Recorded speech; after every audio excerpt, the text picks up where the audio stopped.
Hai, sahabat Shalom, Yaladim yang dikasihi Elohim, jumpa lagi dengan Ima Ira dalam Parasat Toldot. Tetapi sebelum kita melihat huruf Ibrani dari Parasat Toldot, kita akan mendengarkan dulu ayat hafalan 2 Sabat yang lalu ya. Ayat hafalan 2 Sabat yang lalu yang dihafalkan dengan baik oleh Efraim dan juga Alicia. Kita dengarkan bersama yuk. Hai, selamat pagi Ima Ira dan teman-teman. Saya Eca. Sekarang saya akan menghafalkan ayat hafalan Kejadian 18 ayat 14. Adakah sesuatu apapun yang mustahil untuk Tuhan? Demikian, terima kasih, sampai jumpa. Hai, selamat pagi Maira dan teman-teman. Saya Alicia. Sekarang saya ingin menghafalkan ayat hafalan Kejadian 18 ayat 14. Adakah sesuatu apapun yang mustahil untuk Tuhan? Demikian, terima kasih, sampai jumpa. Terima kasih ya Efraim dan Alicia. Yesus Hamasiah memberkati. Baik, Yaladim yang dikasih Elohim, sama-sama kita akan mendengarkan Parasat Toldot. Kamu lihat gambar di sana, kita akan belajar dulu bahasa Ibraninya ya. Iya, di situ kamu perhatikan tuh ada huruf-huruf Ibrani. Toldot itu dalam bahasa Ibrani dieja Taf, Faf, Lamet, Dalet, Faf, Taf. Taf, Faf, Lamet, Dalet, Faf, Taf. Dibaca Toledot atau Toldot yang artinya silsilah. Kita lihat gambar berikutnya.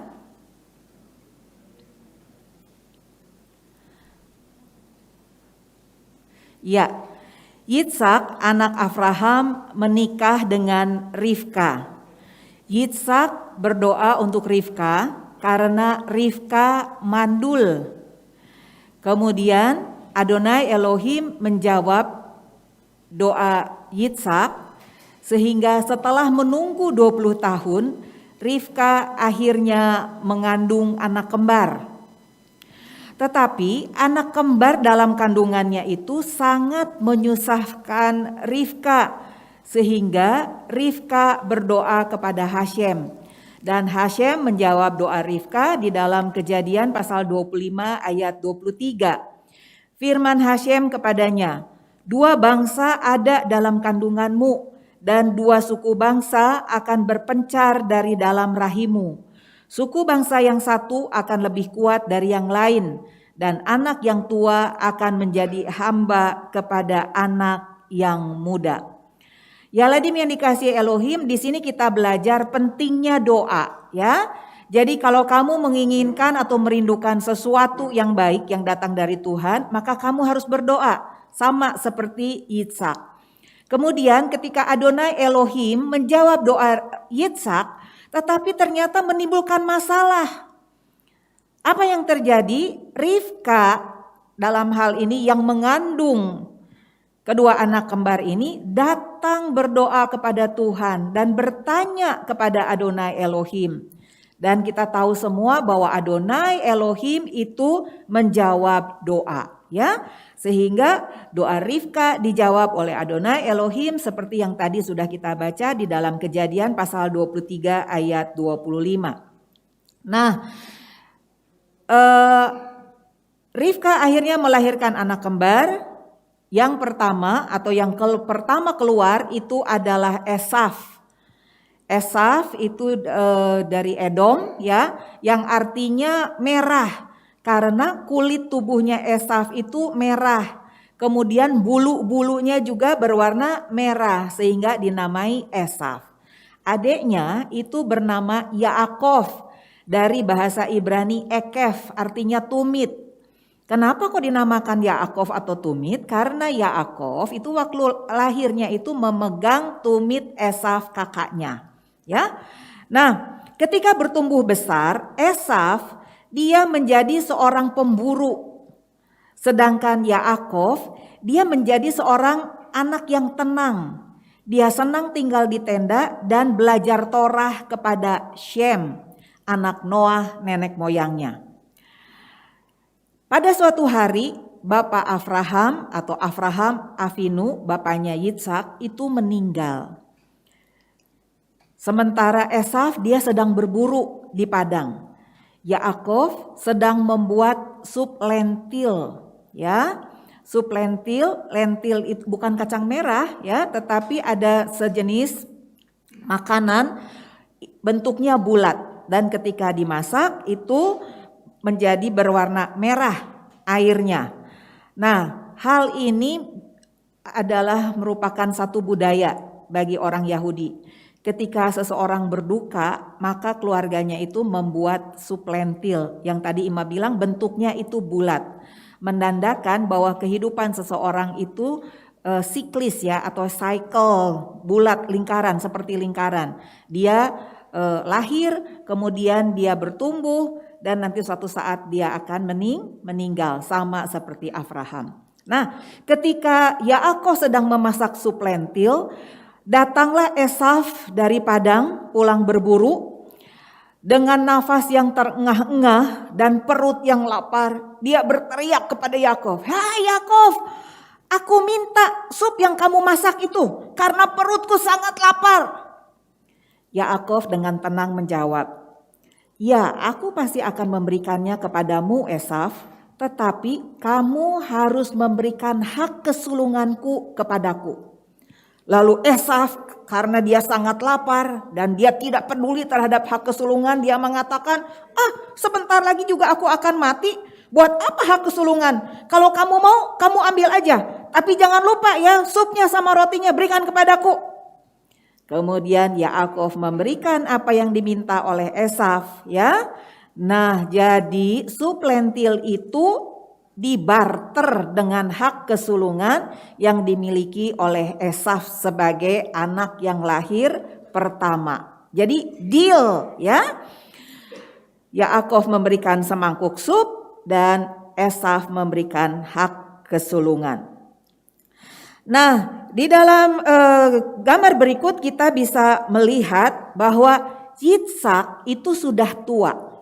Ya, Yitzhak sudah tua dan dia merasa sepertinya sebentar lagi juga aku akan mati. Tetapi menurut budaya orang Yahudi, orang tua waktu itu setiap orang tua yang akan meninggal, dia akan memanggil anaknya berkumpul ya untuk memberkati mereka satu demi satu. Demikian juga yang dilakukan oleh Yitzhak. Dia memanggil Esau, "Esau,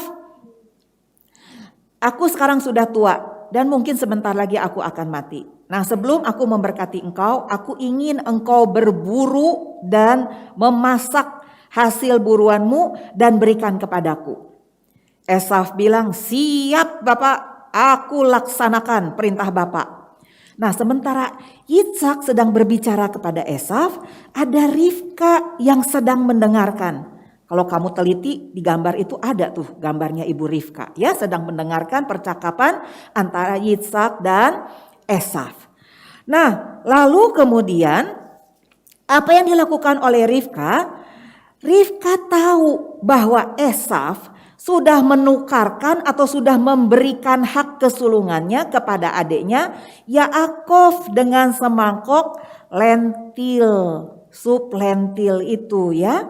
Tetapi hal ini tidak diberitahukan kepada Yitzhak. Jadi Yitzhak tidak tahu kalau Esau itu sudah memberikan hak kesulungannya kepada Yaakov. Nah, lalu Rivka berpikir, aku harus bertindak sesuatu. Karena hak kesulungannya itu sudah dimiliki Yaakov, jadi berkat kesulungannya juga harusnya turun kepada Yaakov, bukan kepada Esau. Apa yang dilakukan oleh Rivka? Dia memasak makanan yang enak seperti yang diinginkan oleh Yitzhak. Lalu dia memberitahukan Yaakov, "Yaakov, kamu bawa makanan ini kepada bapamu Yitzhak dan kemudian kamu nanti akan mendapatkan berkat dari Yitzhak." Ya, lalu karena Yaakov itu badannya berbeda dengan Esaf, Ibu Rivka ini mengenakan pakaiannya Esaf kepada Yaakov. Nah, Yaakov menuruti perkataan ibunya karena memang hak kesulungan sudah dia miliki. Nah, sekarang berkatnya juga mestinya jatuh kepada dia, bukan kepada Esaf. Lalu kemudian Yaakov datang ke tendanya Yitsak sambil membawa makanan seperti yang diminta oleh Yitsak kepada Esaf. Lalu ketika Yaakov berbicara kepada Yitsak, "Bapak, ini makanan yang kamu minta." Yitsak waktu itu matanya memang sudah buta, tetapi pendengarannya masih jelas. Yitsak berpikir, "Loh, ini harum makanannya sangat lezat ya buatan Esaf." Kemudian tapi suaranya kok suaranya Esaf ya? Suaranya Esaf. Lalu Yitsak minta kepada Yaakov, "Coba kamu mendekat ya, karena iya betul ya tadi suaranya itu suara Yaakov bukan suara Esaf." Lalu kemudian Yitsak minta agar Yaakov mendekat kepadanya. "Coba kamu mendekat." Terus kemudian Yitsak meraba tangannya Yaakov ya, ternyata memang berbulu. Kemudian lehernya juga, oh ternyata memang berbulu. Yitsak berpikir suaranya suara Yaakov, tapi badannya Esaf ya. Tapi kemudian akhirnya Yitsak memberkati Yaakov. Nah, sesudah Yaakov mendapatkan berkat, dia keluar dari tendanya Yitsak, datanglah Esaf membawa makanan seperti yang diminta oleh Yitsak. "Bapak, ini aku, berkati aku." Nah, Yitsak kaget. "Hah? Kalau begitu tadi yang datang itu siapa ya?" Terus Esaf mengatakan, "Wah, itu pasti Yaakov. Yaakov sudah menipu engkau, Bapak. Yaakov juga sudah menipu aku.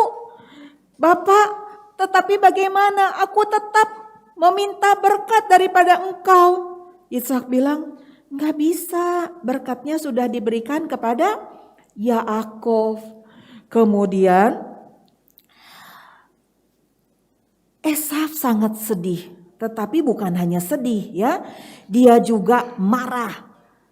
Dan dia dalam hatinya dia berkata, "Nanti ya kalau Yitsak dan Rivka sudah mati, aku pasti akan membunuh engkau." Nah, Yitsak dan Rivka dia mengetahui apa yang dipikirkan oleh Esaf. Akhirnya mereka berdua memanggil Yaakov, meminta Yaakov untuk pergi ke kampungnya Rivka Padan Aram di Haran ya. Haran di Padan Aram untuk mencari seorang istri. Lalu kemudian Yaakov menuruti apa yang dikatakan oleh Yitsak dan Rivka. Adonai Elohim Yaladim yang dikasihi oleh Adonai Elohim, kalau kita mendengar cerita ini ya, mungkin kamu juga bertanya, mengapa sih Adonai Elohim kok sepertinya membiarkan semuanya terjadi? Kita coba buka kitab suci kita di Roma pasal 9 ayat 13. Di situ Elohim mengatakan bahwa "Aku mengasihi Yakov tetapi membenci Esaf." Hah? Yang benar sih, masa Adonai Elohim mengatakan demikian? "Aku mengasihi Yakov tapi membenci Esaf." Apakah Adonai Elohim tidak adil?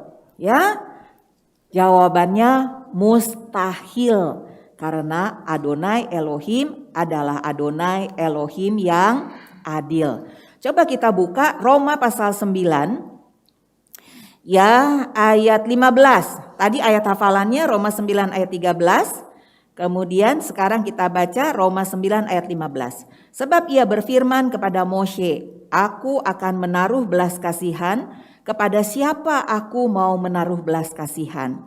Dan aku akan bermurah hati kepada siapa aku akan bermurah hati.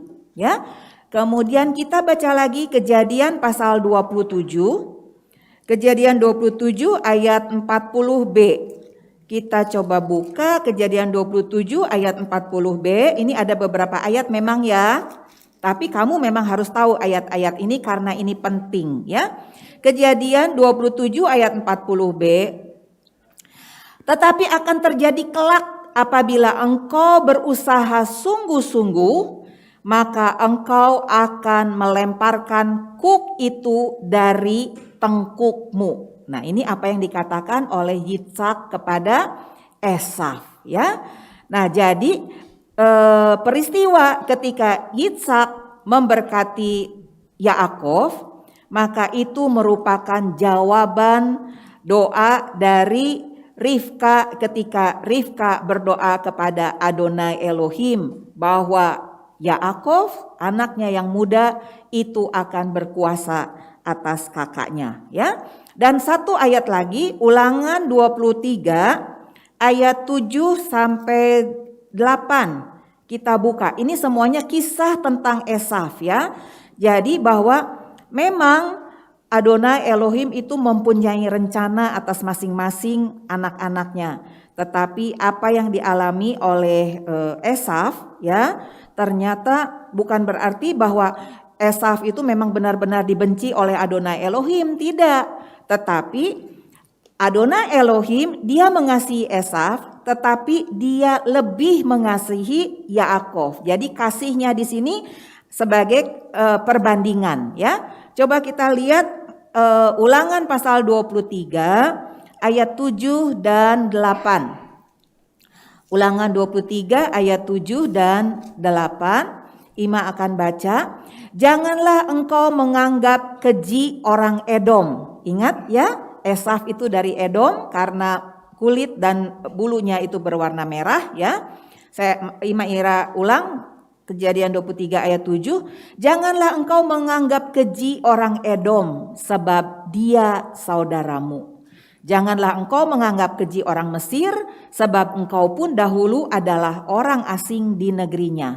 Ayat 8. Anak-anak yang lahir bagi mereka dalam keturunan yang ketiga boleh masuk jemaah Hashem, boleh masuk jemaah Tuhan. Ya, jadi dari hal ini kita juga belajar bahwa Adonai Elohim juga tetap mengasihi Esaf dan dia juga mempunyai janji yang indah bagi keturunan Esaf.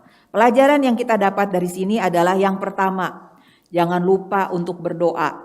Segala sesuatu, apabila kamu menginginkan sesuatu, kamu berdoa. Kalau Tuhan sudah menjawab doa kamu, tetapi kemudian ada masalah, kamu harus berdatang kepada Tuhan, berdoa lagi. Yang kedua, masalah komunikasi.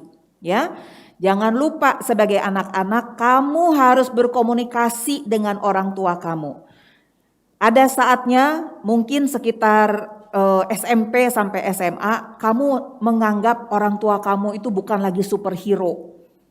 Karena kamu merasa bahwa kamu sudah besar, bahwa kamu bisa berkomunikasi dengan teman-teman kamu sepertinya merasa lebih nyaman dengan teman-teman kamu. Tapi jangan lupa ya, bahwa kamu tetap adalah anak-anak orang tua kamu. Orang tua kamu itu lebih tahu siapa kamu. Dan orang tua kamu itu lebih mengasihi kamu daripada teman-teman kamu. Jadi tetap kalau ada sesuatu, kamu harus bicara dengan orang tua kamu. Karena orang tua kamu sangat mengenal kamu dan mereka pasti mempunyai jalan keluar yang terbaik untuk masalah kamu. Kol hakavod, Shabbat Shalom, Yeshua HaMashiach memberkati.